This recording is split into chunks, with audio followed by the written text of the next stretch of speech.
Cari MPV keluarga yang luas dan praktikal. Tunggu sampai korang usia 2026 all new Nissan Serena e-Power ni. Baru saja dilancarkan hari ini dengan 5 varian iaitu X, X Plus Highway Star, Premium Highway Star dan Shiro Premium Highway Star dengan harga paling tinggi iaitu RM179,800.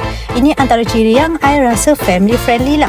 Ruang dalaman memang selesa dan luas. Seat untuk pemandu dengan penumpang. Dan sini kalau korang ada anak yang besar, anak yang kecil pun I rasa memang tak adalah berasak sangat diorang kat dalam ni.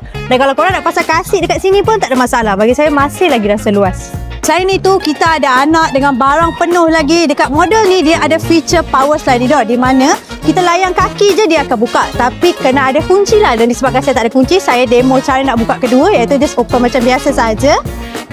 Boleh letak anak, boleh juga letak barang dekat sini. Buka boot pun dia ada dua cara iaitu pertama dekat depan ni. Dan yang kedua, kita boleh juga buka dari bawah.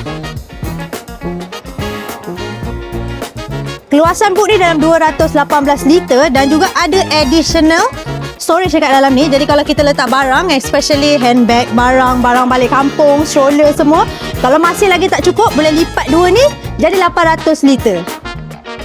Selain itu, model ini menggunakan enjin hybrid iaitu petrol 3 silinder 1.4 liter dengan kuasa 98 horsepower dan 123 Nm yang berfungsi hanya sebagai generator.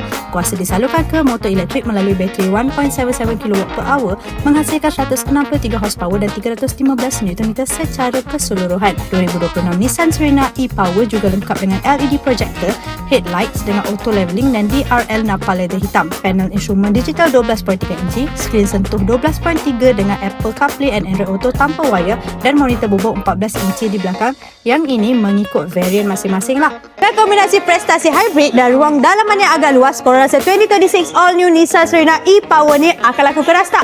Cuba komen sikit. Jangan lupa like, share dan follow Mija dari Wapka. Kita jumpa lagi. Bye-bye.